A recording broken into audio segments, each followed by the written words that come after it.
ಅವರು ಬಂದಿದ್ದು ಇಸ್ರೋ ವಿಜ್ಞಾನಿಗಳಿಗೆ ಚಂದ್ರಯಾನ 3ಕ್ಕೆ ಸಂಬಂಧಿಸಿದಂತೆ ಅಭಿನಂದನೆ ಸಲ್ಲಿಸೋದಕ್ಕೆ ಅವ್ರು ಬಂದಿದ್ದು. ನಮ್ಮ ನಾಯಕರು ಜನಸಾಮಾನ್ಯರ ಜೊತೆಗಿದ್ದು ಜನಸಾಮಾನ್ಯರ ಒಂದಿಗೆ ಪ್ರಧಾನಮಂತ್ರಿಯವರನ್ನು ಸ್ವಾಗತ ಮಾಡಿದ್ದಾರೆ. ಪ್ರಧಾನಮಂತ್ರಿಯವರ ನೇತೃತ್ವದಲ್ಲಿ ಜಾಗತಿಕವಾಗಿ ಭಾರತಕ್ಕೊಂದು ಗೌರವ ಪ್ರಾಪ್ತಿಯಾಗ್ತಾ ಇದೆ. ಅವ್ರ ಜೊತೆನಲ್ಲಿದ್ದು ಸ್ವಾಗತ ಮಾಡಿದ್ದಾರೆ. ಜನಸಾಮಾನ್ಯರ ಜೊತೆಗೆ ಇರೋದು ನಮಗೊಂದು ಸ್ವಾಭಾವಿಕವಾಗಿರುವಂಥ ಮತ್ತು ನಮಗೊಂದು ಸಂತೋಷ ತರುವ ಸಂಗತಿ. ಜನಸಾಮಾನ್ಯರ ಜೊತೆಗಿರೋದು ಅಪರಾಧ ಅಲ್ಲ. ಕಾಂಗ್ರೆಸ್ ಭಾವಿಸುತ್ತೆ ಜನಸಾಮಾನ್ಯರ ಜೊತೆಗಿರೋದು ಅಪರಾಧ ಅಂಥೇಳಿ. ಅವರಿಗೆ ಜನಸಾಮಾನ್ಯರ ಜೊತೆಗಿದ್ದರೆ ಕೀಳರಿಮೆಯ ಭಾವನೆ ಬರುತ್ತೆ. ಯಾಕೆಂದರೆ ಅವರು ಒಡ್ಡೋಲೋಗದ ಮೂಲಕ ತನ್ನ ಗುರುತಿಸ್ಕೊಳ್ಳೋಕೆ ಪ್ರಯತ್ನ ಮಾಡ್ತಾರೆ. ನಾವು ಜನಸಾಮಾನ್ಯರ ಜೊತೆಗೆ ಇದ್ದು ಪಕ್ಷವನ್ನು ಕಟ್ಟಿದವರು. ಜನಸಾಮಾನ್ಯರ ಜೊತೆಗಿರೋದು ನಮಗೊಂದು ಸಂತೋಷ ತರೋ ಸಂಗತಿ. ಚಂದ್ರಯಾನ 3 ನಮ್ಮ ವಿಜ್ಞಾನಿಗಳ ಸಾಮರ್ಥ್ಯವನ್ನು, ನಮ್ಮ ಪ್ರಾಚೀನ ಭಾರತದ ಒಂದು ವೈಭವ ಸಾಮರ್ಥ್ಯವನ್ನು ಪುನರ್ಸ್ಥಾಪನೆ ಮಾಡಿದಂಥ ಒಂದು ಯಾನ ಅದು. ಗೌರವವನ್ನು ಪುನರ್ಸ್ಥಾಪಿಸಿದಂಥ ಯಾನ ಅದು. ಇಡೀ ದೇಶವೇ ಹೆಮ್ಮೆ ಪಟ್ಟಿದೆ. ಒಂದು ಪಕ್ಷಕ್ಕೆ ಮಾತ್ರ ಸೀಮಿತ ಆಗಿರೋದಲ್ಲ.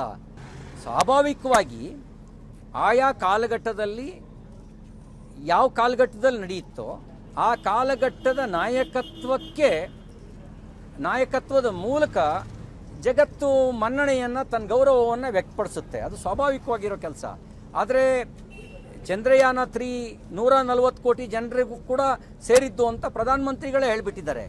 140 ಕೋಟಿ ಒಳಗೆ ಕಾಂಗ್ರೆಸ್ ಇದೆ ಅಂತ ನಾನು ಅಂದ್ಕೊಂಡಿದ್ದೀನಿ. ನಾವು ಇಲ್ಲ ಅಂತ ಅಂದ್ಕೊಂಡ್ರೆ ಅವ್ರು ದುರ್ದೈವ. ಭಾರತೀಯರು ಅಂತಲೇ ಅಂದ್ಕೊಂಡಿದ್ದೀವಿ. ಭಾರತದ 140 ಕೋಟಿ ಜನರೊಳಗೆ ಅವರು ಇದ್ದಾರೆ ಅಂತ ಅಂದ್ಕೊಂಡಿದ್ದೀವಿ. ಅವ್ರು ಯಾಕೆ ನಾವಿಲ್ಲ ಅಂತ ಅಂದ್ಕೊಳ್ತಾರೆ? ನಂಗೆ ಅರ್ಥ ಆಗದಿರೋ ಸಂಗತಿ. ಯಾವ ಕಾರಣಕ್ಕೆ ಭೇಟಿ ಕೊಟ್ಟಿದ್ರು ಅಂತ ನಮ್ಗೆ ಗೊತ್ತಿಲ್ಲ.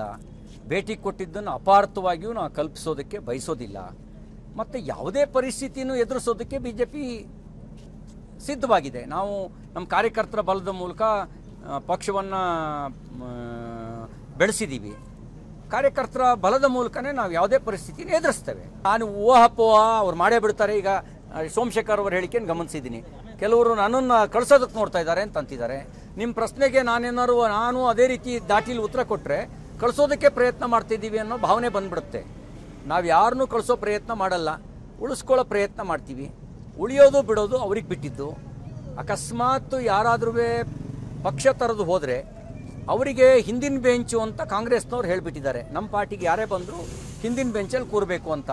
ಗೌರವದಲ್ಲೇನು ಅವರೇನು ಕರಿತಿಲ್ಲ. ಗೌರವದಲ್ಲೇನು ಕರಿತಿಲ್ಲ ಅಂದರೆ ಗೌರವ ಇಲ್ಲದೆ ಇರೋ ಜಾಗಕ್ಕೆ ಯಾಕೆ ಹೋಗಬೇಕು? ಯಾರು ಆ ಥರ ಗೌರವ ಇಲ್ಲದೆ ಇರೋ ಜಾಗಕ್ಕೆ ಹೋಗೋ ಕೆಲಸ ಮಾಡೋದಿಲ್ಲ ಅನ್ನೋದು ನನ್ನ ನಂಬಿಕೆ. ಹೋದರೆ ನಾವು ಯಾವ ಪರಿಸ್ಥಿತಿ ಬೇಕಾದ್ರೂ ಎದುರಿಸ್ತೀವಿ.